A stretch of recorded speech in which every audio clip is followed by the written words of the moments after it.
Captain Zara Kethis pressed her face against the small window of her escape pod and watched her ship burn in the darkness of space.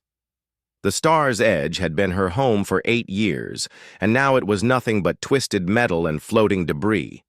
She could still see bodies drifting in the void, her crew members who had died when the pirates attacked. The Crimson Fleet had come out of nowhere. Their ships were fast, and their weapons were deadly. Zara's merchant vessel never had a chance. The pirates had boarded her ship, killed her crew, and taken everything valuable. They left her in this tiny escape pod to die slowly in the cold.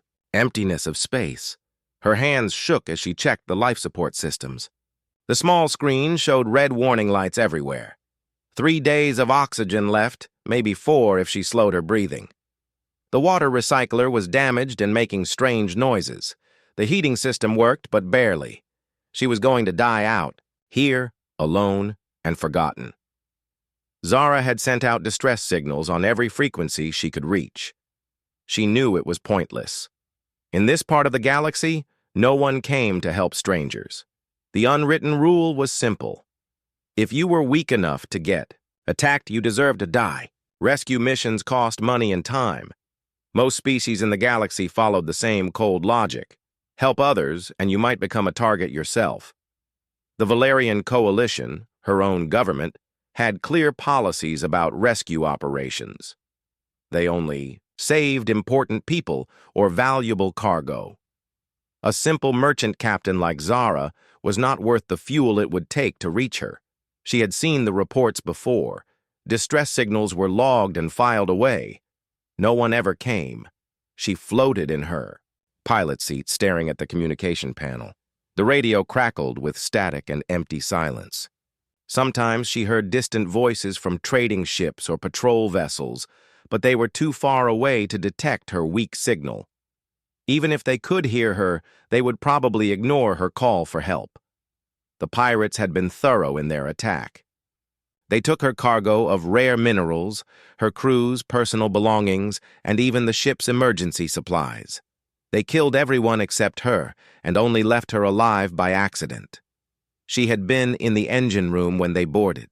By the time she reached the bridge, her crew was dead and the pirates were leaving. Zara remembered the face of the pirate captain. He was a Krontian, with gray skin and yellow eyes. When he saw her hiding behind a damaged console, he laughed. He said something in his native language that she did not understand, but his meaning was clear. He was leaving her to suffer. A quick death would have been mercy, and mercy was weakness. The escape pod had basic supplies: water for 5 days, food packets for a week, and a small medical kit. The bed was uncomfortable, and the ceiling was too low. She could stretch her arms and touch both walls. This tiny metal box would be her tomb. She would die here, and her body would drift in space forever. She tried to sleep, but the silence was too loud. In the distance, she could see stars that looked like tiny diamonds against black cloth. She had always loved space travel, but now the vastness felt crushing. There were billions of stars out there, and around those stars were billions of worlds full of living beings. None of them would help her. The communication system beeped softly every few minutes as it automatically sent her distress signal. Each beep reminded her that no one was listening. No one cared. This was how things worked in the galaxy. The strong survived and the weak died. There was no room for kindness or mercy. Zara thought about her family back on Valeria Prime. Her sister would never know what happened to her. The official report would say that her ship was lost in pirate territory. There would be no investigation and no search mission. She would simply disappear, like thousands of other unlucky travelers who ventured too far from safe space. The food packets tasted like cardboard, but she forced herself to eat. Staying alive as long as possible was the only rebellion she had left. She would not give up easily, even though she knew the end was certain. Every hour she survived was another hour of hope, no matter how foolish that hope might be. Outside, her window, the debris from her ship slowly spread apart. Pieces of hull plating tumbled in the darkness. Personal items from her crew floated past. A photograph, someone's jacket, a child's toy. Each item told a story of a life that had ended too soon. The air recycler hummed quietly, working hard to keep her alive. She could smell the sharp chemical scent of the scrubbers that cleaned her breath. Soon those chemicals would run out. Soon the humming would stop. Soon she would join her crew in the cold sleep of space. But for now, she was still alive. Now she could still hope that someone, somewhere, might hear her call for help. Lieutenant Commander Jake Morrison was drinking his morning coffee when the communication system picked up the distress signal. He was sitting in the communications room of the human ship New Frontier, checking routine messages from Earth Colonial. "Command!" The signal was weak and full of static, but it was definitely a call for help. Jake called over Specialist Amy Chen, who was better with the radio equipment than anyone else on the ship.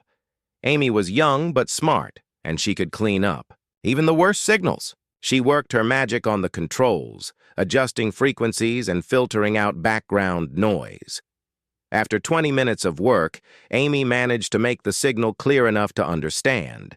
A female voice spoke in standard galactic language, giving coordinates and asking for immediate rescue. The voice sounded tired and scared. Whoever was out there was in serious trouble. Jake took the information straight to Captain Lisa Rodriguez. She was in her office, reading reports about their current patrol mission. The New Frontier was exploring this sector of space, looking for new planets and making contact with alien species. It was supposed to be a peaceful mission, but space was never completely safe.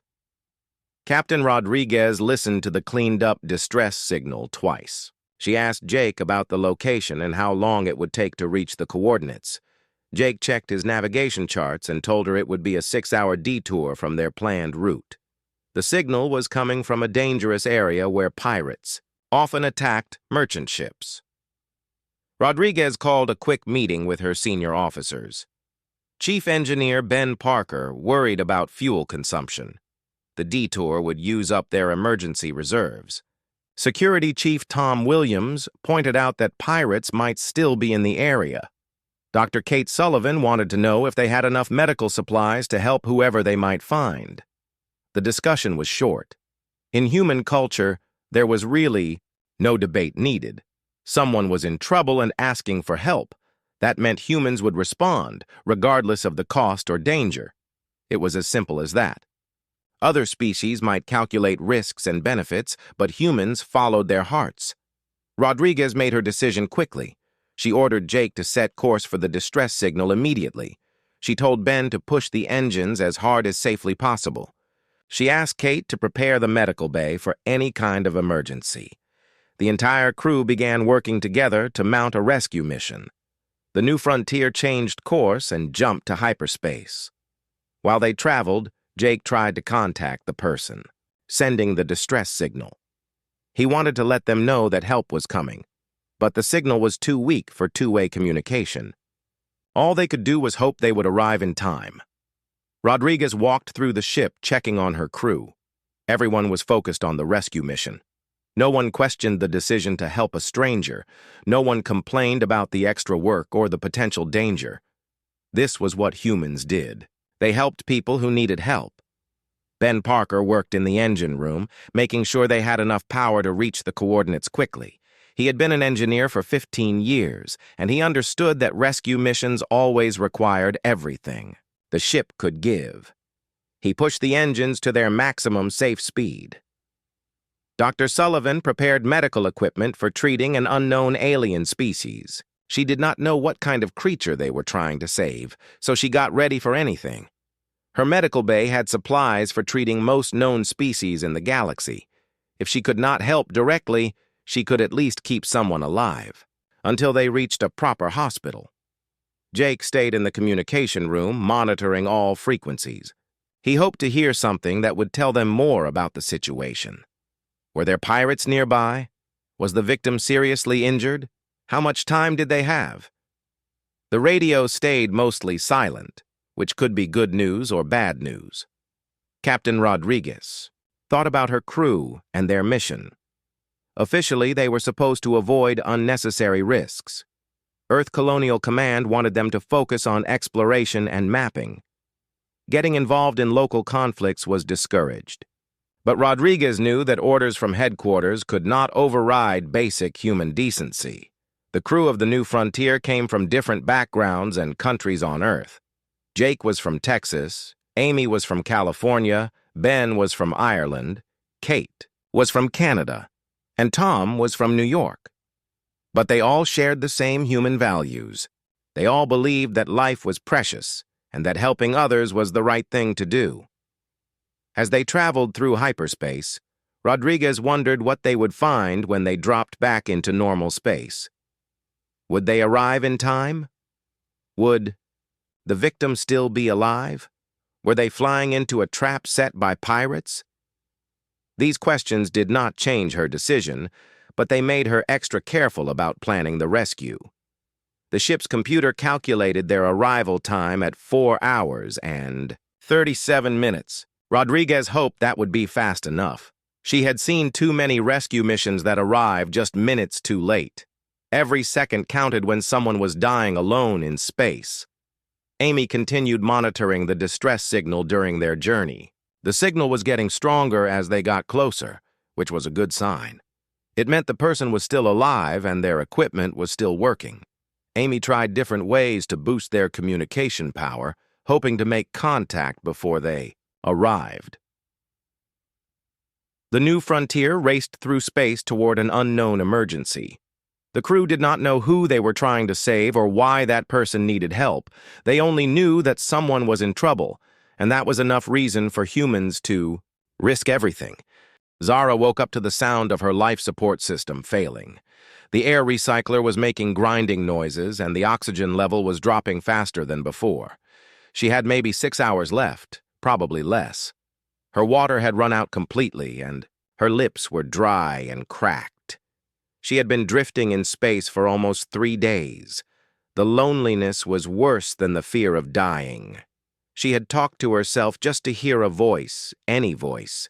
She had told stories about her childhood and sung, old songs her mother taught her, anything to break the terrible silence. The communication system was still sending her distress signal, but the power was almost gone. Soon even that small hope would die. She would become just another piece of debris floating in the darkness. No one would ever know her name or remember that she had existed. Then something impossible happened. Her radar detected a ship dropping out of hyperspace nearby.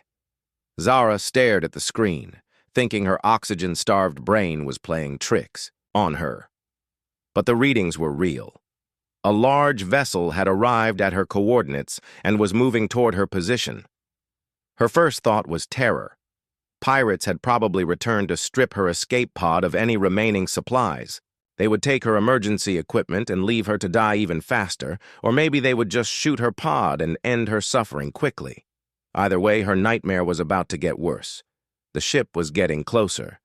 Zara could see it through her small window now.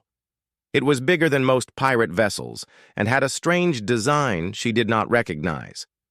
The hull was smooth and white, with blue markings that looked like symbols or letters. This was not a Crimson Fleet ship. Her communication system crackled to life. A voice spoke in accented but clear galactic standard language. The voice was calm and friendly, nothing like the harsh tones she expected from pirates or slavers. The voice said they were from something called the New Frontier, and they were responding to her distress call. They asked if she needed medical assistance and told her they were moving to rescue her. Zara could not believe what she was hearing. Someone had actually come to help her. She tried to respond, but her communication system was too damaged for outgoing messages. All she could do was watch as the strange ship approached her pod. She saw a large bay door opening in the side of the vessel. Bright lights inside showed a clean, organized space that looked like a rescue facility. A tractor beam locked onto her escape pod and began pulling her toward the ship. The beam was gentle and steady, not like the rough handling she would expect from criminals. These people seemed to know what they were doing. They seemed to actually care about keeping her safe. As her pod was drawn into the rescue bay, Zara saw figures in uniforms waiting for her. They looked different from any species she knew. They were shorter than Valerians, but taller than Krontians. Their skin was various shades of brown and pink. Their faces looked kind and concerned. The bay doors closed behind her pod, and atmosphere flooded the chamber. Through her window, she could see the aliens checking equipment and preparing for her arrival. One of them was clearly a medical officer carrying what looked like a treatment kit. When her pod settled onto the deck, several of the aliens approached carefully. They moved slowly and kept their hands visible as if they understood she might be frightened. One of them tapped gently on her window and made gestures that seemed friendly and reassuring. The pod's door opened with a hiss of equalizing pressure. Zara saw her rescuers clearly for the first time. They had 2 arms and 2 legs like most humanoid species, but their faces were softer and more expressive than she was used to. Their eyes showed emotion in a way that seemed almost familiar. Thiab, medical officer, stepped forward and spoke in a gentle voice. She identified herself as Dr. Kate Sullivan and asked Zara if she was injured. The doctor's manner was professional but warm. She seemed genuinely concerned about Zara's condition, not just checking boxes on a rescue protocol. Zara tried to speak but only managed a whisper. Her throat was too dry and her voice was weak from dehydration. Dr. Sullivan immediately offered her water and helped her drink slowly. The water was clean and cool, the best thing Zara had tasted in days. As Dr. Sullivan examined her, other crew members checked her escape pod for useful information.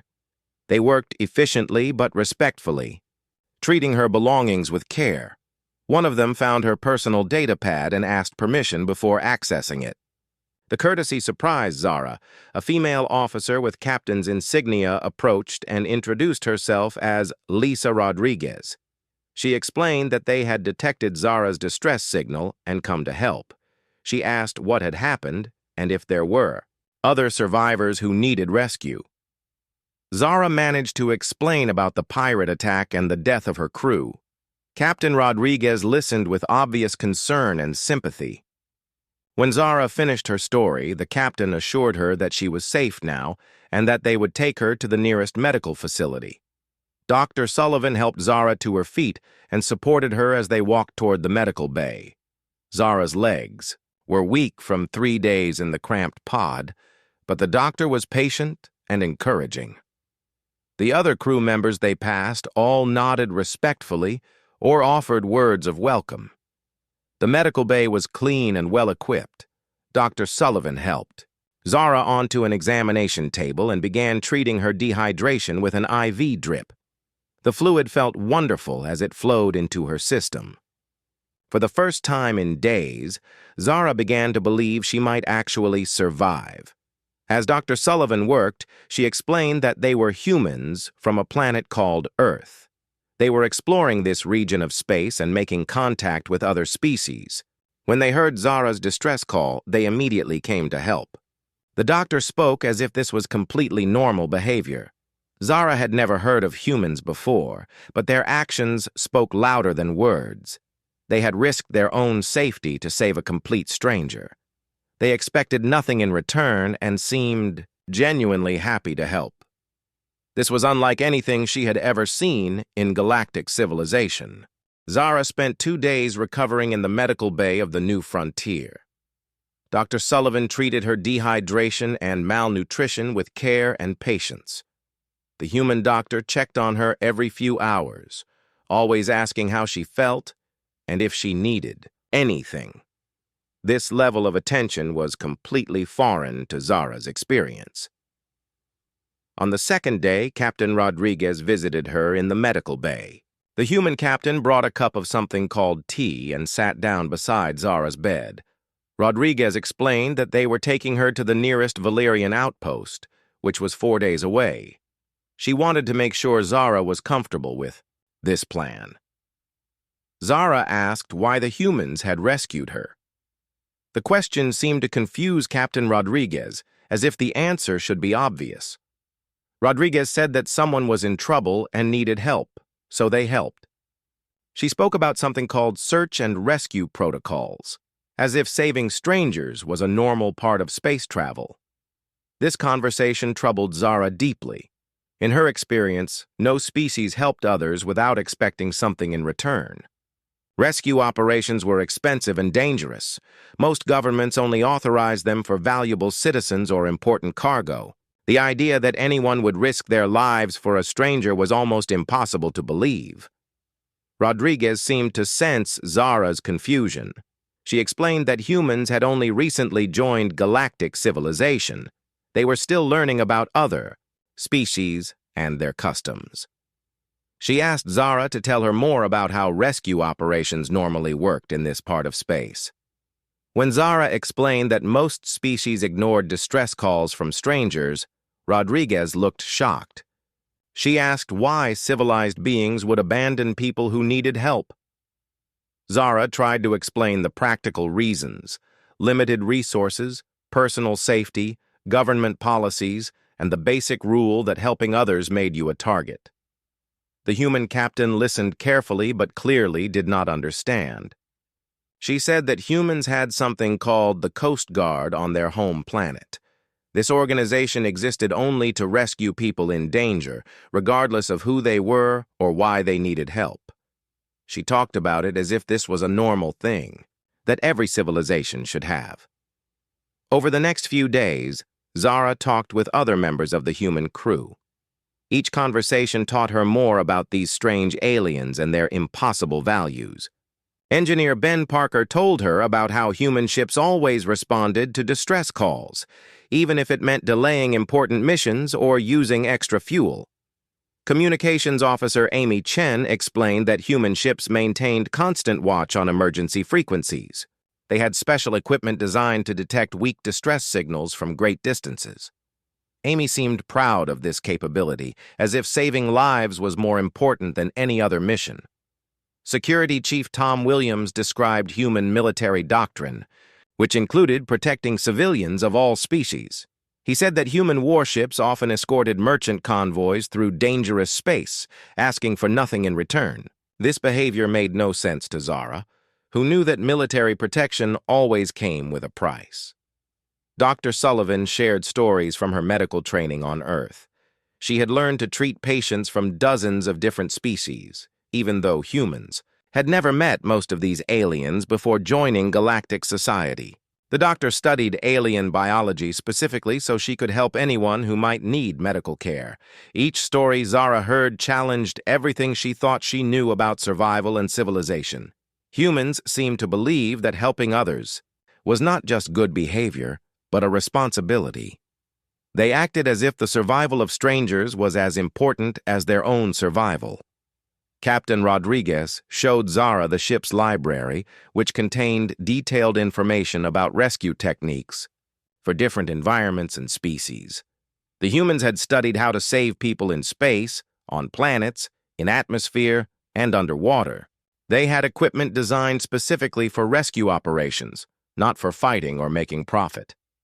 Zara learned that the New Frontier was not even a military vessel. It was an exploration ship, designed for peaceful contact with new civilizations. Yet it carried advanced medical facilities, rescue equipment, and protocols for emergency response. The humans had built their ship assuming they would need to help people. The most shocking thing was how ordinary the humans considered their behavior. They did not see themselves as heroes or saints. They simply did what seemed right and natural. When Zara praised them for saving her life, they seemed embarrassed by her gratitude. Rodriguez explained that human children learned about helping others from an early age. They had stories and songs about people who sacrificed themselves to save strangers. These tales were not about great warriors or clever traders, but about ordinary individuals who chose to help when help was needed. The captain showed Zara pictures of Earth, a blue and green planet with vast oceans and forests. She described human civilization as imperfect, but always trying to improve. Humans made mistakes and had conflicts, but they also had something called humanitarian organizations that existed only to reduce suffering. As they traveled toward the Valerian outpost, Zara tried to understand how humans could have survived long enough to reach space with these attitudes. Every other species had learned that mercy was weakness, and that helping others was a luxury only the powerful could afford. Yet humans seemed to have built their entire society around cooperation and mutual aid. Jake Morrison, the communications officer, explained that humans had nearly destroyed themselves several times through war and environmental damage, but they had also learned to work together when facing extinction. Their greatest achievements came not from competition, but from cooperation between different human groups. By the fourth day, Zara realized that she was witnessing something unprecedented in galactic history. The humans were not pretending to be altruistic for political advantage. They were not building a network of favors to collect later. They genuinely believed that all life had value and that preserving life was more important than personal gain. This revelation terrified her more than the pirate attack had. If humans were real, if their compassion was genuine, then everything she knew about civilization was wrong. The cold, practical universe she understood might not be the only way intelligent species could organize themselves. The new frontier arrived at Valerian Outpost 7 exactly when Captain Rodriguez had promised. The outpost was a small trading station on the edge of Valerian space, mainly used by merchant ships and patrol vessels. It had basic medical facilities and communication equipment, but nothing fancy. Station Commander Vex Tholen was waiting when they docked. He was a middle-aged Valerian with the typical gray skin and large eyes of his species. Tholen had received word that a human ship was bringing a rescued merchant captain, and he wanted to see this unusual situation for himself. When Zara walked off the human ship, healthy and well cared for, Tholen could hardly believe his eyes. He had read the report about her ship being destroyed by pirates. Standard procedure was to mark her as dead and file the incident away. No one ever survived pirate attacks in this region of space. Zara told her story to Commander Tholen while the humans waited nearby. She described the attack on her ship, her 3 days dying in the escape pod, and the impossible rescue by these strange aliens called humans. Tholen listened with growing amazement and confusion. The story made no sense by galactic standards. Why would an unknown species risk their ship and crew to save a stranger? What did they want in return?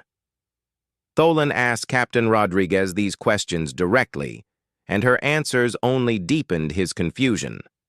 Rodriguez explained that helping people in distress was standard human procedure. She showed him official documents describing search and rescue protocols that all human ships followed. She talked about their moral obligation to preserve life, as if this was something every civilized species should understand. When Tholen asked what payment the humans expected for their rescue service, Rodriguez looked puzzled. She said they did not charge for emergency rescues and had never considered doing so.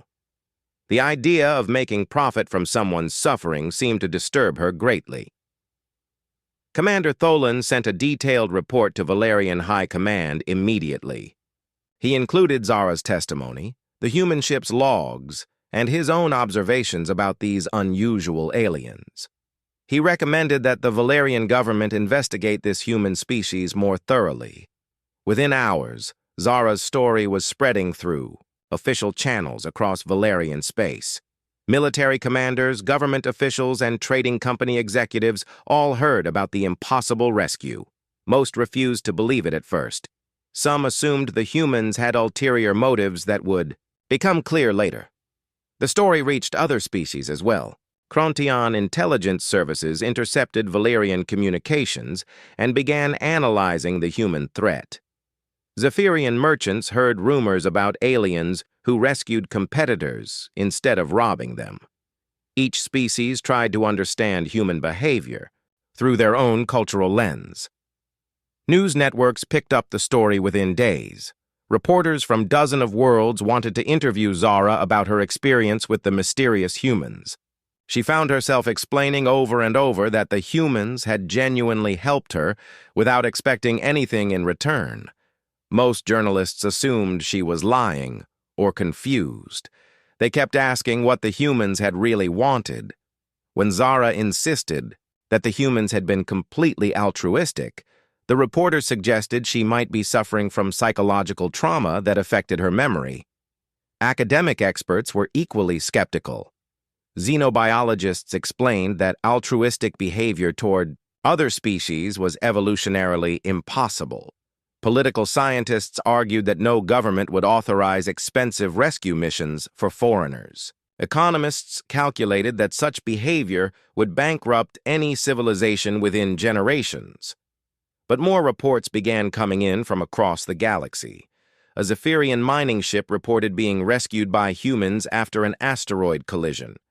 A Krontian research vessel told of humans sharing food and medical supplies during a long-range exploration mission. Each incident followed the same pattern, humans helping others without apparent benefit to themselves.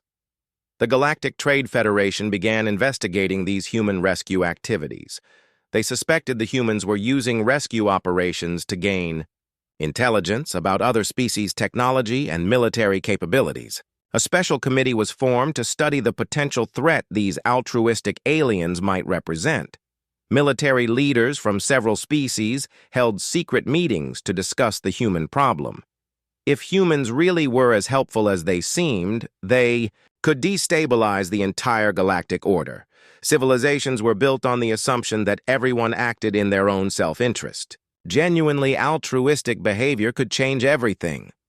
Pirate organizations also began adapting to human presence. The Crimson Fleet issued warnings to avoid systems where human ships were known to operate. Other pirate groups reported that human vessels consistently turned victims into witnesses and evidence into prosecutions. Captain Rodriguez and her crew were unaware of the political storm their simple rescue had created. They continued their exploration mission, helping anyone they encountered who needed assistance. To them, this was just normal behavior that required no special explanation or justification. The New Frontier rescued 2 more ships during the following month. A Valyrian patrol vessel with engine failure received new power cells and technical assistance. A civilian transport carrying refugees got medical treatment and escort through dangerous territory. Each incident added to the growing file of human good deeds.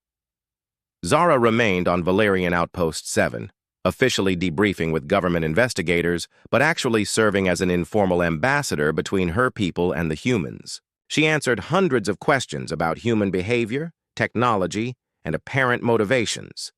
The investigators could not understand why humans would develop such elaborate rescue capabilities. They had studied the human ship and found it equipped with medical facilities better than most hospitals. The humans carried supplies specifically designed to help other species, even ones they had never encountered before.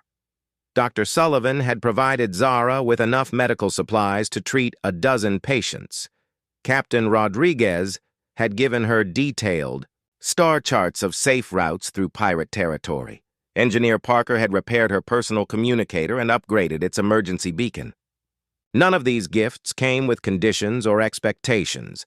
As reports accumulated from across the galaxy, a disturbing pattern emerged.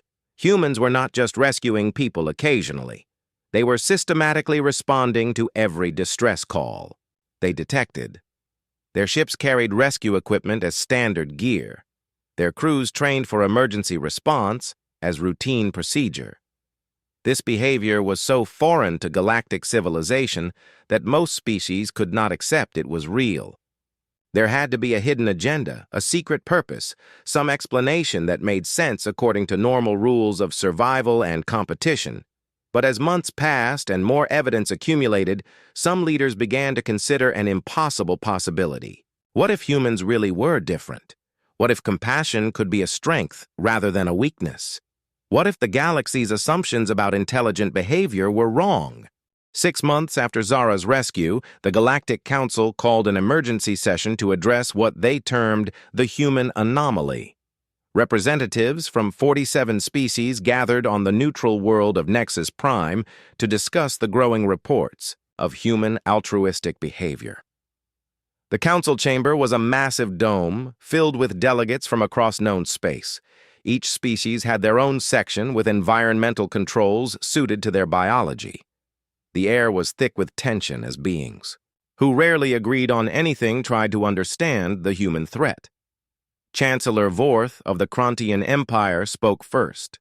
He presented intelligence reports showing that human ships had responded to over 300 distress calls in the past 6 months.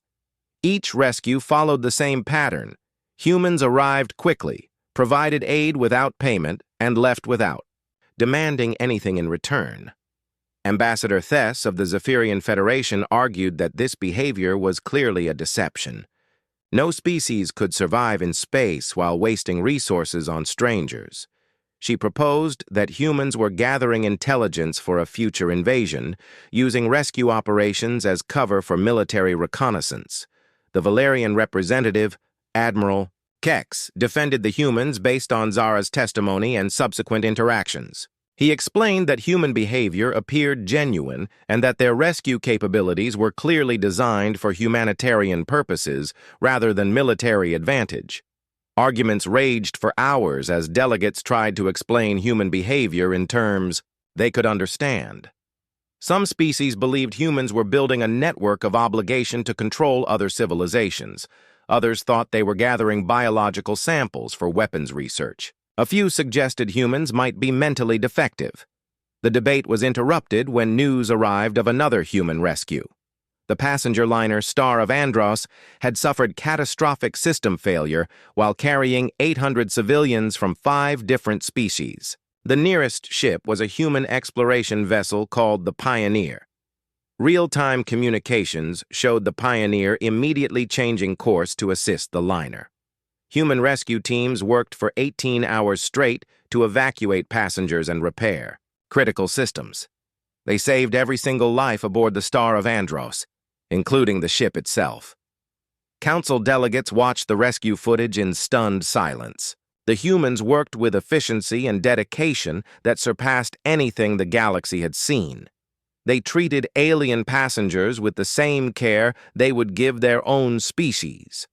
Some human crew members risked their lives to save strangers they had never met. When the rescue was complete, the Pioneer's captain refused all offers of payment or reward. He said his crew was just doing their job and were happy that everyone was safe.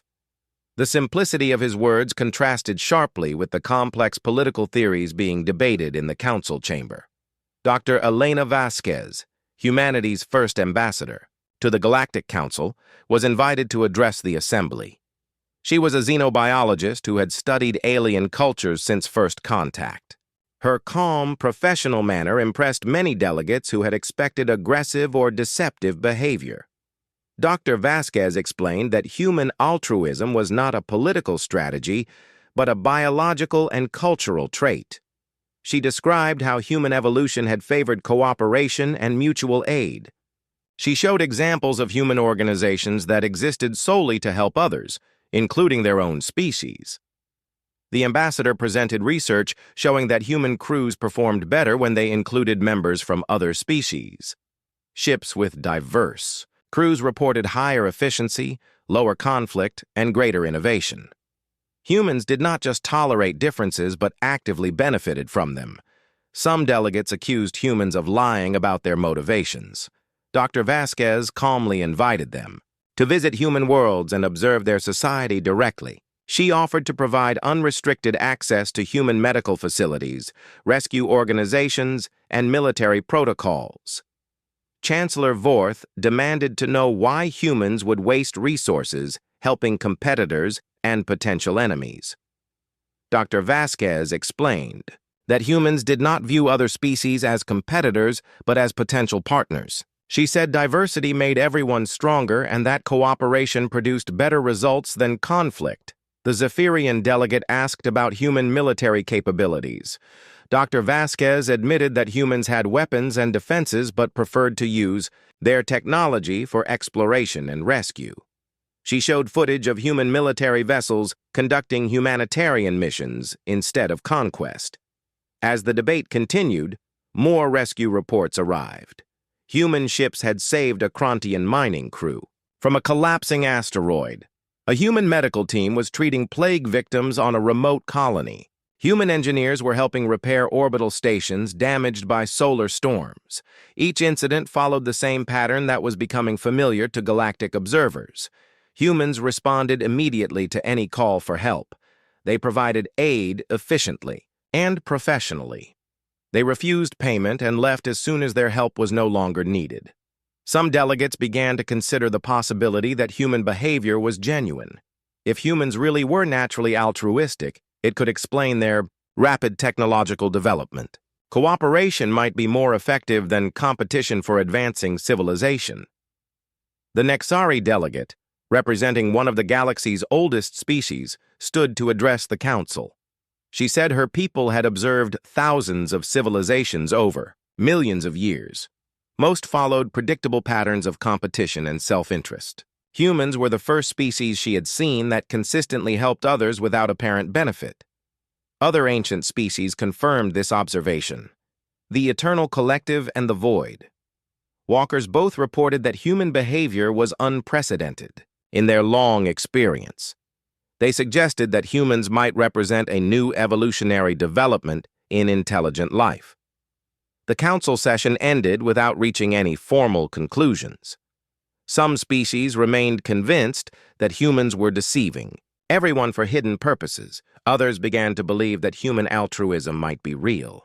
A few wondered if their own civilizations could learn something from human behavior. Behind closed doors, military leaders from several species held secret discussions about the human phenomenon. If humans really were as helpful as they appeared, it created new strategic challenges. How do you fight an enemy that would rather save your people than destroy them? Intelligence agencies began studying human society more carefully. They found evidence of genuine charitable organizations, volunteer rescue services, and government policies designed to help other species. The humans seemed to have built their entire civilization around principles of mutual aid and cooperation. Some species quietly began experimenting with more cooperative policies. A few governments authorized limited rescue operations for foreign vessels. Several military organizations started training programs for humanitarian missions. The human example was slowly beginning to influence galactic culture, but the most significant change was in how species viewed their own assumptions about survival and success. For millions of years, galactic civilization had believed that self-interest was the only rational behavior. Humans were proving that cooperation might be more powerful than competition. 1 year after Zara's rescue, Captain Lisa Rodriguez found herself standing before the entire Galactic Council as the official representative of humanity. The Great Chamber was packed with delegates who had spent months debating the human question. Today, they would hear directly from the species that had turned their understanding of civilization upside down. Rodriguez was nervous but determined. She had been chosen for this role because she was the captain who first rescued Zara, starting the chain of events that brought humans to galactic attention. She wore her simple blue uniform with pride, representing not just humanity, but the values that made humans different. The questions came rapidly from delegates representing dozens of species. They wanted to understand everything about human motivation, capabilities, and long-term plans. Rodriguez answered each question honestly, sometimes admitting that humans did not have all the answers either. When asked about human rescue protocols, Rodriguez explained that every human ship carried emergency medical supplies and trained rescue personnel.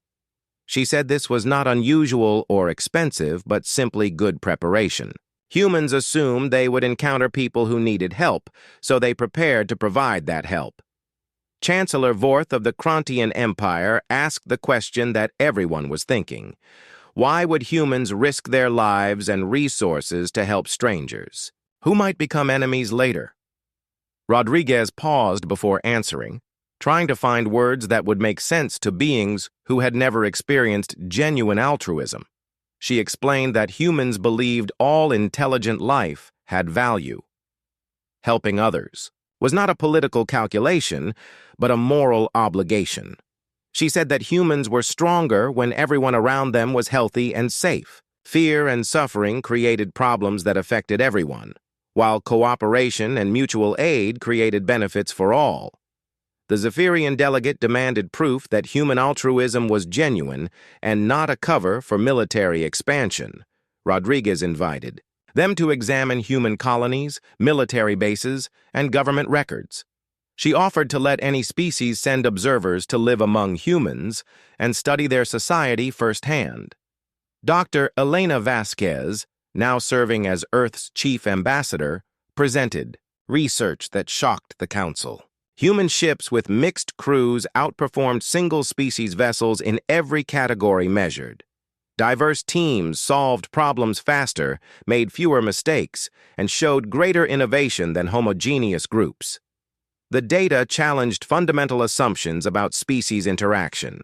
Most galactic civilizations maintained strict separation between different alien groups, believing that mixing led to conflict and inefficiency. Humans proved that diversity could be a source of strength rather than weakness. Admiral Marcus Webb, of the Human Colonial Navy, addressed military concerns. He explained that human warships were designed primarily for defense and rescue operations. Their weapons were powerful, but their medical bays were even more advanced. Human military doctrine emphasized protecting civilians of all species, not conquering territory. Webb showed footage from recent operations where human military vessels had rescued enemy soldiers during conflicts. He explained that humans treated wounded enemies with the same medical care they gave their own personnel. This behavior confused and sometimes converted enemy forces who had never experienced such treatment. The presentations continued for 3 days as humans shared their history, culture, and philosophy with the galactic community. They talked about ancient human concepts like the Golden Rule, which taught people to treat others as they wanted to be treated themselves. They explained how cooperation had helped humans survive disasters and achieve technological advancement. Some delegates remained skeptical, but others began to see the practical benefits of human approaches. The Nexari delegate noted that regions with human presence showed decreased piracy, increased trade, and better interspecies cooperation. Whatever humans were doing seemed to improve conditions for everyone. The breakthrough came when the Altarian delegate stood to address the council. The Altarians were a proud warrior species known for their aggressive expansion and military prowess. Their representative, General Cass, had been one of the strongest critics of human weakness and naivety. General Cass announced that Altarian forces had recently worked with human rescue teams during a natural disaster on a border world. She had expected the humans to be ineffective and require protection. Instead, she found them to be highly competent professionals who improved Altarian performance through cooperation. She described watching human medics treat Altarian soldiers injured in the rescue operations. The humans worked without pause to save lives, showing no favoritism between species. When Altarian and human personnel worked together, they accomplished more than either group could manage alone. General Cass made a stunning announcement. The Altarian Military Command was implementing new protocols based on human methods. They would begin training rescue specialists and carrying humanitarian supplies. They wanted to test whether cooperation really was more effective than pure aggression. This declaration caused an uproar in the council chamber. If the Altarians, the most militaristic species in the galaxy, were adopting human methods, it suggested that human approaches might have universal applications. Other military leaders began reconsidering their own assumptions about strength and effectiveness. Over the following weeks, more species announced policy changes inspired by human behavior. The Valyrian Coalition authorized expanded rescue operations for merchant vessels. The Zephyrian Federation established joint training programs with human crews. Even the Krontians began studying human medical techniques. The most significant change was in how species treated distress calls. For the first time in galactic history, multiple civilizations began responding to emergency signals from unknown vessels. Rescue operations increased by 300% in the 6 months following the council sessions. Pirate activity dropped dramatically as rescue response improved. Criminal organizations found it much harder to operate when victims had reliable hope of rescue. Some pirate groups even began avoiding systems with active rescue services, preferring to operate in regions where the old rules of abandonment still applied. Trade routes became safer and more profitable as cooperation replaced suspicion. Merchant. Vessels began traveling in mixed-species convoys protected by multiple governments. Insurance costs dropped as the likelihood of successful rescue increased. Economic benefits of cooperation became impossible to ignore. Captain Rodriguez returned to her ship amazed by the changes she had witnessed. The new frontier continued its exploration mission, but now they were joined by vessels from other species, interested in learning human methods. Mixed crews became common as aliens discovered the benefits of diversity. Zara had become humanity's unofficial ambassador to the Valerian people. She traveled between worlds sharing her story and explaining human values to audiences who still struggled to believe such altruism was possible. Her testimony was more powerful than any political speech because it came from personal experience. The Galaxy was slowly but steadily changing. Ancient assumptions about survival and success were being questioned and replaced. The cold, practical universe that had existed for millions of years was becoming warmer and more cooperative. Humans had not conquered the galaxy through force, but they were transforming it through example. 5 years after Zara's rescue, she stood on the observation deck of a joint rescue vessel called the Unity. The ship was crewed by humans, Valerians, Krontians, and Zephyrians working together as a single team. Such cooperation would have been impossible before humans showed the galaxy a different way to live. The Unity was responding to a distress call from a damaged freighter in the Outer Rim. The ship carried mixed cargo and passengers from 7 different species. 5 years ago, most governments would have ignored this emergency or argued about who should respond. Today, the nearest rescue vessel automatically dispatched to help. Zara served as the Unity's diplomatic officer, helping coordinate rescue operations between different species and governments. Her job existed because the galaxy had learned that cooperation required communication and understanding. Species that had been enemies for centuries were learning to work together.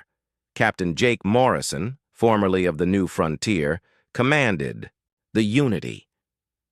He had volunteered for rescue service after seeing how much good humans could accomplish when other species joined their efforts. His crew included some of the best rescue specialists from across the galaxy. Dr. Kate Sullivan still served as chief medical officer, but now she worked with alien doctors who had learned human medical techniques.